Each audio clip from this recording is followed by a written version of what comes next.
A man once described as one of New Orleans' most dangerous criminals is now the center of a federal indictment. But the feds didn't stop with 36-year-old Telly Hankton. 12 of his family members and alleged associates were charged today in connection with a violent drug ring. They say this man, 35-year-old Walter Porter, pulled the trigger. Porter surrendered to sheriff's deputies less than 12 hours after a warrant was issued for his arrest. Mayor Mitch Landrieu praised the community's help in identifying Porter. The people of New Orleans will not back down.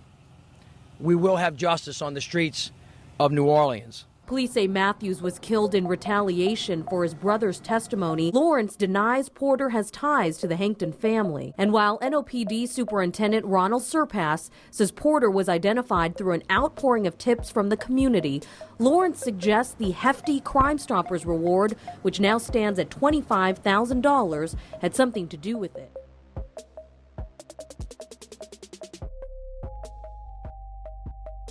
Say, bruh, it ain't no secret that Walter Porter was born in New Orleans and raised around Valley Street in the 13th ward in the middle of Central City. Block he grew up on was not the postcard version of the city with second-line bands and tourists. It was small houses, tight porches, police cars rolling slow, and people doing what they had to do to get through each month. Inside the house, his people controlled what they could. Food on the table, clothes clean, kids in line. Outside, the city set the tone. The split shaped the rest of that boy's life. As a kid, he ain't looked like somebody the news would later call dangerous. He was thin, quiet, and wore thick prescription glasses that made his eyes look larger behind them lenses. The hood gave him the nickname Irk after the TV character who looked like a nerd in big glasses. On that block, you got labeled early. To some people, Irk looked like the soft one. But even then, that boy was always outside, watching how the streets actually work, who moved dope, who carried guns, who bust heads, and who people listened to when shit got real. Central City in those years was heavy with poverty, drugs, guns, and murder. Kids saw dealers on corners the way kids in nicer neighborhoods saw gardens growing on the front lawn. Police tape shadowed up on sidewalks. Candles and rest in peace t-shirts marked where somebody had been shot. That was the environment that boy Irk walked through every day, going to and from violence. Nobody had to explain what could happen if you were in the wrong place at the wrong time. That boy could see it. As he got older, he stopped being just a kid with glasses that people gave the nickname Irk. The same streets that once laughed at him started to respect how he carried himself. That boy did not talk too much, but he did not back away either. The money on the corners looked different from any paycheck earnings and actual jobs could ever give. Legit work was scarce to him and other dudes out the hood just like him. What he saw every day was cash being made in the open by people who did not clock in anywhere.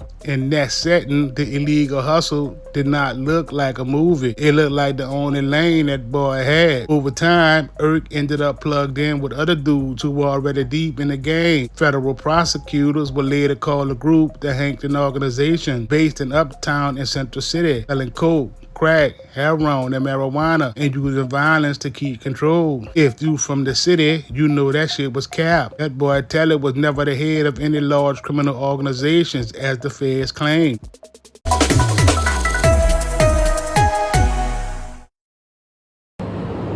The jury began deliberating in this case on Friday and handed down a verdict around 2 o'clock this afternoon. Now, Telly Hankton was charged with nearly a dozen racketeering charges, and he was found guilty on 9 of those charges. Those guilty verdicts were handed down on 3 charges of murder and aid of racketeering, also 3 charges of causing death through the use of a firearm. He's also guilty on other conspiracy charges. Now, Hankton and 4 other defendants pleaded not guilty to charges that they were part of an operation that started trafficking drugs in the mid-90s, which led to violence and murder. Hankton is already serving a life sentence on a state murder charge for killing Darnell Stewart. He was charged in federal court with murder and aid of racketeering in Stewart's 2008 death and the murder of Darvin Bessie and Jesse Reed. Now, one of the cases in the trial centered around the killing of 5 teens in Central City back in 2006. Prosecutors claim that Hankton was the gunman who killed those teens.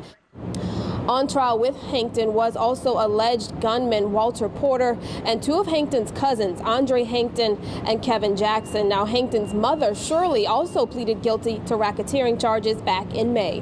Reporting at federal court, I'm Casey Ferran. Back to you.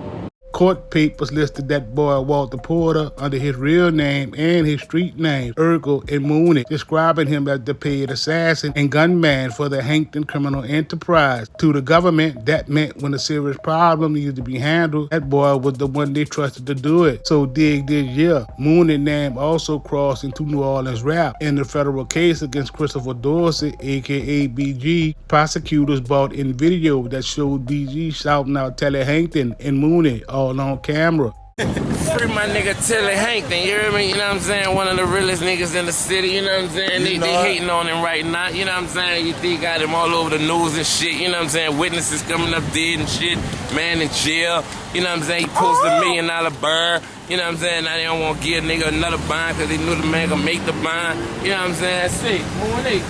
You know what it is, baby. You hear me? It's all good in the hood. You hear me? Dog, tell it. Let's go.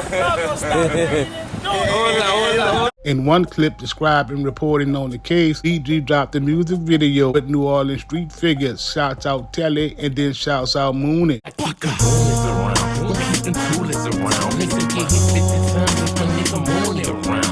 Investigators pointed to that footage to argue that BG aligns himself with men they say were key players in violent street crime, drugs, and murder, in particular that boy Moonie. By 2009, the federal narrative said Moonie was fully active in that world. On June 20th, 2009, Jesse Reed, aka Tutu, was shot and killed in uptown New Orleans. In court, the government presented phone records and testimony showing that Moonie was drafted to take the hit. They showed call logs with dozens of contacts between then and the days around Tutu's death, including the day of his murder. In court, witnesses took the stand and said they heard talk about Tutu having a bag on his head. The jury convicted Moonie of murder and aid of racketeering and the use of a firearm for Tutu's murder. 2 weeks later, on July 4, 2009, Hassan Williams, aka Hockey, was shot to death. The whole city knew Hockey was a witness to Tutu's murder. Prosecutors told the jury that Hockey was killed to keep him from testifying. They charged that boy Moonie again with murder and aid of racketeering and with a related firearm count for Hockey murder. Jury found him guilty. Those 2 murders fit the pattern the government was building. Remove a op, then remove the witness. Earlier violence in the wider story ran through Jazz Daiquiri shop on South Claiborne Avenue in the heart of Uptown. In 2008, Darnell Stewart, aka Durney, was chased, shot, and run over right by the daiquiri shop. A state case later named Telly as the shooter.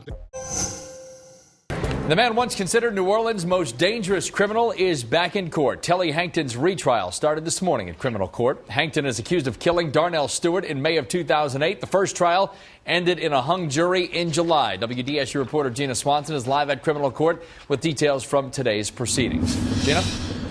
That's right, Scott. Jury selection is underway. We do understand at last check that they've selected just about 7 jurors so far.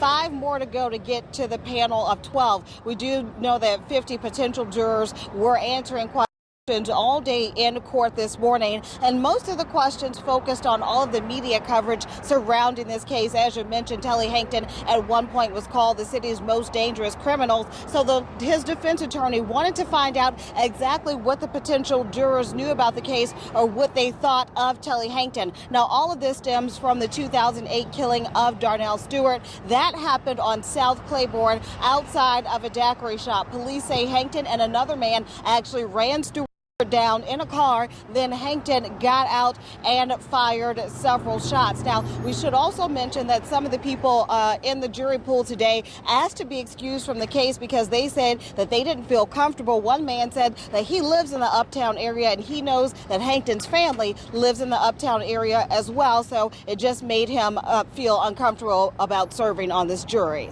John Matthews testified as a key witness against that boy Wild. The testimony went on record and would later put a target on Matthews' back. In October 2010, Matthews was attacked in front of his home and shot more than 17 times by 2 gunmen. The federal agents working in the racketeering case developed Moonie as one of the shooters. A search warrant affidavit explained that ballistics connected the firearm used in that attack to another killing that came later. The Matthew shooting showed how far them boys was willing to go if anybody opened their mouth. About a year after that death, in October of 2011, violence came back to the daiquiri shop. John Matthews' brother Curtis was standing outside the same Jazz daiquiri shop on South Claiborne when he was gunned down. State police obtained warrants for that boy Moonie Whip in his home, tying him to that scene. In the federal RICO trial, prosecutors charged that boy with murder and aid of racketeering and causing death with a deadly firearm for Curtis's killing, arguing that it was one more act of retaliation tied to the ongoing feud and witness activity around the murder of Durney. Between those shootings came another case that made the federal file even heavier. On November 21st, 2010, in Gretna, Louisiana, Christopher Tiger Smith was shot roughly 29 times outside his apartment. Well, 2010 was a violent year in New Orleans. We ended the year with the murder rate up 1 from 2009. WDSU reporter Sydney Chewin spoke to community activists about what we can do to bring those numbers down. On this last day of 2010, Brother Al Mims stands under the gray sky, staring at Dr. Martin Luther King Jr.'s image.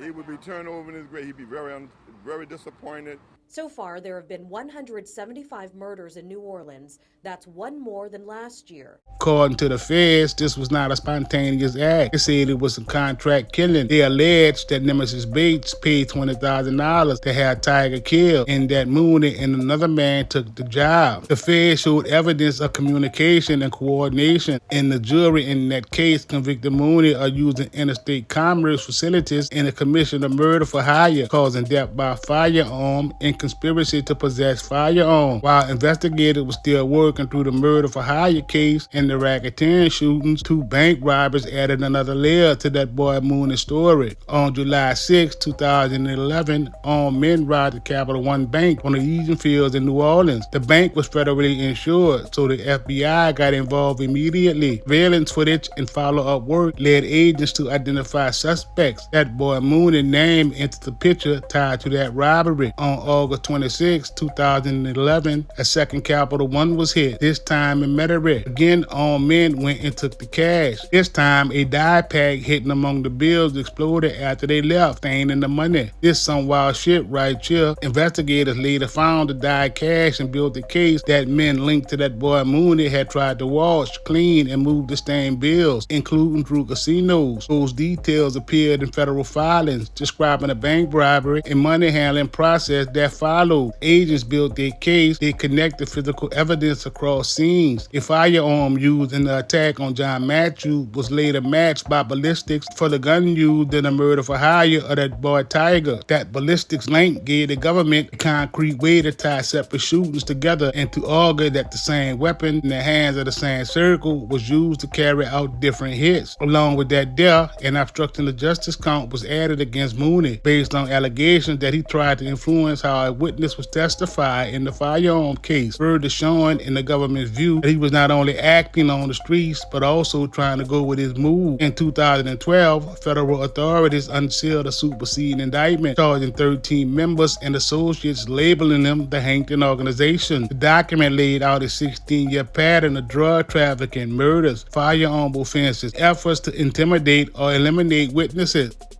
22-count indictment has charges that range from money laundering to murder. We went to the neighborhood where the Hanktons live to get reaction from the family to today's charges. In the 1900 block of Josephine Street, just about everyone is family. The Hankton family, labeled by law enforcement as a violent drug trafficking organization, but Hankton family members and neighbors say that characterization is both unfair and untrue. Don't listen to everything the media has to say, because the media don't know. If you was around the Hankton family, you will know them, and everything is not the truth.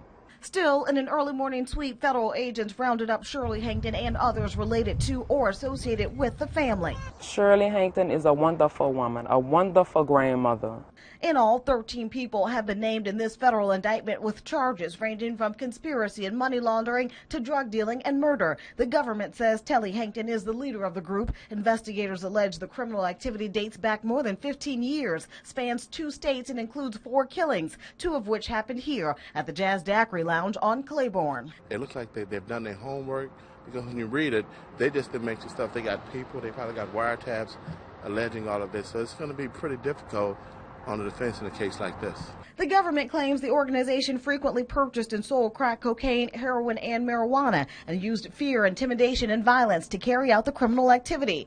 But back in the 1900 block of Josephine Street, Hankton relatives say the reputation associated with the family is inescapable. But for this mother, she says no one will ever know what it's like to raise a teenage son in the city with the last name Hankton.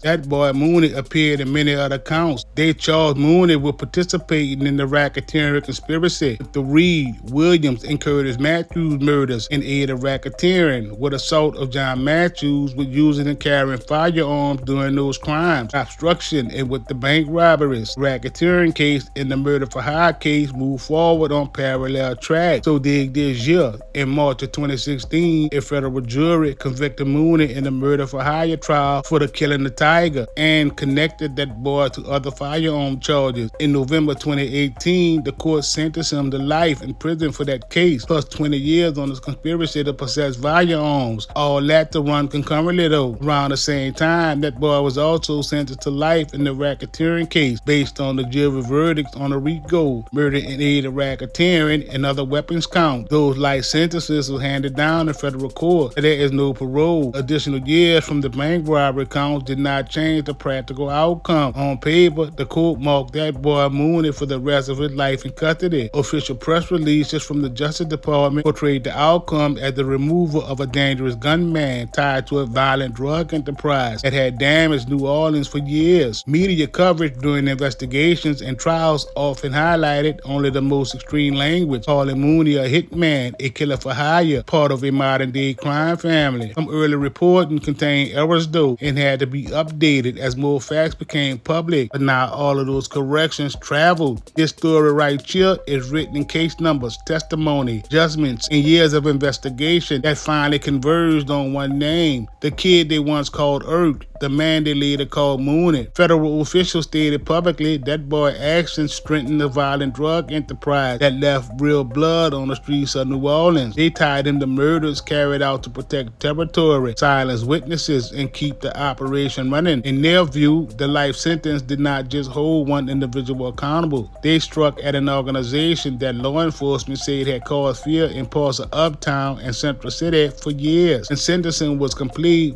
That boy Moonie legal record showed multiple convictions for murder in aid of racketeering, causing death with a firearm, murder for hire, firearm conspiracy, obstruction of justice, and armed bank robbery. The news reports and Justice Department releases all stated the same bottom line: life with no parole. The wild part is this year, there is no such thing as the Hankton criminal enterprise. They made that whole shit up just to slam them boys. From that point forward, federal custody became the setting of that boy Moonie's story. No parole, no projected release date. His entire future existed inside the consequences that came from his earlier decisions. That transformation from the boy called Irk on Vanna Street to the man they called Moonie in federal files became permanent the moment those life sentences were stamped. New Orleans kept moving as time passed though. The same streets where he once walked now belong to a different generation, and them the young dudes are even wilder. The corners are still active, and still step into the life thinking they can beat stats written long before they was born. The names changed, the cycle doesn't. 12 still circling through Central City. The internet still report on violence, bloodshed, and murder the same way they did when that boy Moonie name first appeared in the headlines. The difference is this year, his chapter in that world reached a defined end, not on the street, but in the courtroom, documented in federal judgments that stand as the official record of who he became and what the government said he did. That record right there continues to sit open for anyone who wants to understand the path that led from a porch on Valley Street to a life sentence.